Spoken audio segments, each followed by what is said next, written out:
نوم چې کوم زما هغه و ګوویند رام. زما تعلق حیدرآباد سند سره دی. جامشوره کې زما پیدایش دی. زما قوم قبیله موږ والدین ټول جامشوره کې دي. اوس هم خاص کر هندو مذهب سره ما تعلق لرل. وای کې بېچیني دی، بېدیني دی، تام دی. او ما ته ډېر احساس وشو چې یار واقعي زه چې کوم دین کې یم کوم مذهب کې یم ډېر. بسم الله الرحمن الرحیم. السلام علیکم. کتونکو مظفر شاه یم. تاسو ګورئ mp-news.pk. ګرانو کتونکو mp نیوز همیشه منفرد پروګرامونه تاسو مخې ته راوړي. نن هم زمونږ یو پروګرام منفرد دی. منفرد په دې وجه باندې دی چې زمونږ سره چې نن په سټوډیو کې کم شخصیت ناست دی نو هغه په 2011 کې خپل مذهب هندو مذهب پرېښودی او اسلام قبول کړی دی. د هغې نه وروستو بیا د محنت کړی دی د تبلیغي جماعت په وجه باندې او علم چې کوم دی هغه حاصلوي. نن زموږ سره په سټوډیو کې موجود دی مولانا شفیع الله قاسمي صاحب. د دوی په ژوند به رڼا اچو زموږ په دې ننني پروګرام کې. مولانا صاحب په خپل پروګرام کې درته هرکلی او پخیر راغلی وایو. وعلیکم سلام. زه ډېر شکرګزار یم تاسو مولا داسې موقع راکړه او ډېر شکرګزار تاسو کتونکو ټول مسلمانانو ته. دا راته ووایه مولانا صاحب چې په خپل ژوند راته لږ رڼا واچوئ چې ستاسو چې کوم تیر ژوند و د 2011 نه مخکې نو خپل هغه تعارف را سره وکړئ او بیا ستاسو په دې ژوند باندې خبرې اترې کوو. خپل نوم چې کوم ستاسو زوړ ژوند و هغه راته لږ ووایئ. جی دا خو الله جل شانه ما باندې ډېر غټ احسان وکړو. مالا دین ایمان دولت نصیب کو. بیا الله جل شانه یو بل احسان وکړو ما باندې چې علم ماته نصیب کو. زما تعلق حیدرآباد سند سره دی. جامشوره کې زما پیدایش دی. زما قوم قبیله موږ والدین ټول جامشوره کې دي. اوس هم هغه حقیقت دا دی چې هغه غیر اسلام نه بغیر چې څومره مذاهب دي او موږ خاص کر هندو مذهب سره ما تعلق لرل. وای کې بېچیني دی، بېدیني دی او سکون نشته. او ما متاثر شوم اسلام نه په دې وجې سکول کې ما سبق وی پنځم کې چې کله اسلامیت سٹارټ شو چې اسلامیت مې ډېر زیات متاثر شوم اسلامیت نه کې خوږ پاک صاف او صحیح خوبصورت دین اسلام دی. او ما ته ډېر احساس وشو چې یار واقعي زه چې کوم دین کې یم کوم مذهب کې یم ډېر غلط دی. پکار دا چې زه اسلام قبول کوم او لیکن زما عمر دوره نه او زما شپه او ورځ دا سوچ د اسلام چې څنګه قبولوم. حضور صلی الله علیه وسلم مبارک طریقې او صحابه زندگی ته مو کتل ډېر زیات زه پس کېدم ما چې څنګه اسلام قبول کوم. بیا الله جل شانه سټپ بای سټپ داسې موقع راتلې تر اخر پر 2011 کې الله رب العالمین یو تبلیغي جماعت سره ملاقات جو کې سوات کوټه کې له سره تعلق لرونکي وو. هغه سره زه 2011 کې مسلمان شوم. بیا الله رایمنډ ته او رایمنډ کې زه سلور میاشتې مې ولګوله. بیا سوات ته راغلی ما. بیا الحمدلله مدرسو کې مې داخله واغسته. نن الحمدلله زه عالم دین یم. الله ډېر احسان دی. دا راته وایي چې څنګه چې تاسو مطلب دا چې ستاسو خواهش د ورکوټوالي نه وو خو محنت چې کوم دی هغه بیا په تاسو باندې تبلیغي جماعت وکړو. جی جی الحمدلله. زما خو ما اسلامي سټډي مخکې ډېر کړی وه بغیر د اسلام نه. بیا داسې زما ملګري سره داسې یو تعلق و چا سره مله دعوت راکړه اول ځل هغه تبلیغ سره تعلق و. زه بیا هغه مرکز ته بوتلم.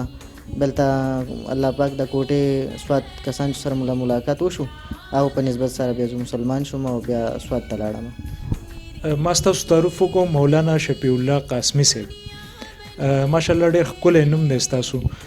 دا راته ووایي چې زوړ نوم ستاسو څه و؟ جی زما مخکې نوم هلته خو هندوانو 2-3 قسم نومونه وي. زما خو یو اوریجنل چې کوم نوم والدین زوی چې ډیټ آف برث نه فرست نوم چې کوم زما هغه و ګوویند رام. او بیا عرف معاشره کې چې کوم فیمس مشهوري هغه و راجا. اوس هم ماته شفیع الله په نوم څوک نه پېژني. راجا ماته وایي هلته. او ما خیر ټیک دی والدین دی مسلمان کې هم راجا ډېري او زما څه پروا نشته. خو موږ مخکې چې کوم ډیټ آف برث نه افټر چې کوم نوم و هغه ګوویند رام او بیا عرف راجا. او اوس الحمدلله شفیع الله قاسمي یم. دا راته وایي چې ستاسو د دین اسلام ته د راتلو نه پس بیا تاسو علم حاصل کو اوس هم لګیا یې نو بیا تاسو څومره محنت کړی دی او ستاسو په وجه باندې یا ستاسو د ملګرو په وجه باندې نور تاسو څومره کسانو باندې محنت کړی دی؟ جی الله احسان دی کې زه خو څه کال فراغت شو فارغ شویم او دومره فی الحال هم موقع نه دی میلاو شوی چې زه چېرته لاړ شم. خپل والدین باندې مو ډېر محنت کوشش وکړو. اوس هم لګیا یم او خیر هغه اسلام سره اوس محبت کوي. مخکې ډېر مخالفت و ما باندې ډېر سخت حالات هم راغله. امید لرم چې نور کار کوم او والدین به مسلمان شي. ها زما یو ملګری د اسلام آباد کې مولانا نور الله رشیدي صاحب هغه ډېر غټ عالم دی او ډېر متقي پرهیزګار سړی دی. هغه په لاس باندې 1786 کسان مسلمان شوي دي سن کې او اسلام آباد کې مختلف علاقو کې هغه مسلمان شوي دي. الحمدلله هغه دومره سپورټډ کوي چې هغه له کور واده او څومره ضرورت معاشرې لګي هغه هم افورډ کوي او هغه زما ملګری دی، هغه سره زما تعلق دی. څنګه تبلیغي یو جماعت دی هغه هم داسې یو جماعت دی، هغه د تبلیغ اسلام وایي. د اسلام دپاره موږ کوشش او محنت کوو. زه الحمدلله تبلیغ کې ما سلومیش لګول دی، بیا و چیلې مې لګول هر کال. وس کال تبلیغ ته مې اراده شته، زر ته زر ځم انشاءالله. او بیا هغه چې کوم فیلډ دی چې هندوان مسلمانۍ هغې سره اوس ملګری یم چې هر کله هغه چې کله آوټ اف سټیټ علاقې ته ځي او هندوان ته دعوت ورکړي زه هغې سره یم انشاءالله. دا راته ووایه چې ستاسو خو چونکې تاسو په دواړو مذهبو کې وخت تیر کو، ستاسو په هغې مذهب کې په هندو مذهب کې هم وخت تیر شو، اوس الحمدلله مسلمان یې. نو هغه ژوند کې هغه ژوند څومره پرسکونه و یا دا ژوند څومره پرسکونه دی؟ تاسو څه محسوس کړل په دې دواړو چې تاسو کله موازنه وکړئ د دې دواړو ژوندونو؟ بس اول فرست خبر تاسو دا وایم چې کله زه مسلمان شوم 2011 کې او زندگی چې اول زما اسلام چې کوم مونځ و هغه مازدیګر مونځ و.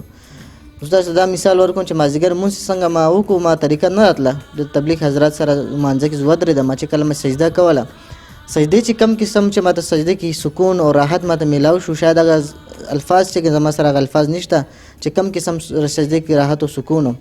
او اوس چې کوم اسلام چې کوم زندګي دومره سکون دی دومره راحت دی چې زه تاسو ته نشم ویلی. لکه ظاهر کې ما سره هېڅ هم نشته، ظاهر کې هېڅ هم نشته، لیکن بیا هم ډېر زیات خوشحال یم، انتهایي سکون دی. صدقه زړه کې دا شته چې الله زما سره شته او الله شته، خو زه هر کله خوشحال یم او سکون دی الحمدلله. او هغه دین کې یو ډسپلین نشته زندګي، او دویم دا چې دومره بېچیني چې انسان ډېر پریشان دی. هغه هم څه الفاظ نشته د هغه بېچیني تاسو څنګه بیانو چې څنګه بېچیني هغه. دا راته ووایه اخري پوښتنه به درنه کومه چې دین اسلام ته تاسو راوړېدئ، تاسو خپل چې کوم علاقه وه مور او پلار و هغه رشته دار و هغه هم ټول پرېښودل، دلته کې اوس په سوات کې ژوند کوئ. نو څه مسلې مسایل ورسره راغلي دي یا داسې څه شته دی تاسو ته دلته کې؟ جی انسان دی ضروري دی که نه، انسان چې خامخا اگر مسلمان وي او کوم قبیلې خاوند وي اگر څه د بل علاقې ته لاړ شي، اگر چې هر څه ډېري او میم علاقه بدل شو څه نه څه ضرورت پېښ راشي، ما خو هر څه الحمدلله الله پر رضا پرېښول د خامخا مسلې مسایل ضروریات ډېري. او خیر بس مختصر تاسو ته ویل غواړم خامخا اوس زما کور جوړېږي، تعمیرات شروع دی، ته انشاءالله د کور ضرورت دی، بیا واده خرچه راځي، ډېر ضرورت خو ډېر دي. او خیر موږ خو الله پاک ته تمام یو، الله پاک شپه ورځ غواړو، امید لرو الله پاک خزانو کې کمی نشته. څنګه چې الله پاک د غیر مسلم سمه یورپ کې غیر مسلم دي د هر چا الله پاک ورکوي، زه خو بیا مسلمان یم، امید لرم چې الله پاک مله هر څه راکوي.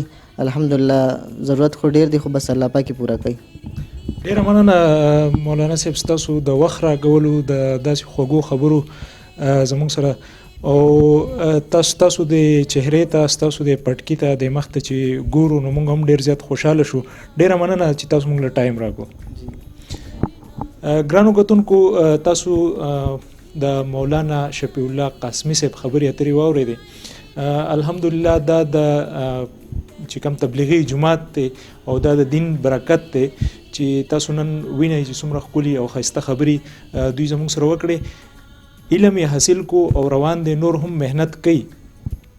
کتونکو په دې ځای کې به زه یوه خبره وکړم، زموږ هم ذمواري جوړیږي چې داسې قسمه خلک بیا موږ سپورټ کو، ځکه خپل علاقه، خپل مور او پلار، رشته دار، مذهب هغه یو انسان پرېږدي بل علاقې ته لاړ شي، نوې خلک، نوې مذهب، او په هغې کې بیا دومره عبور حاصلول چې علم حاصلول دا ډېر ګران کار دی.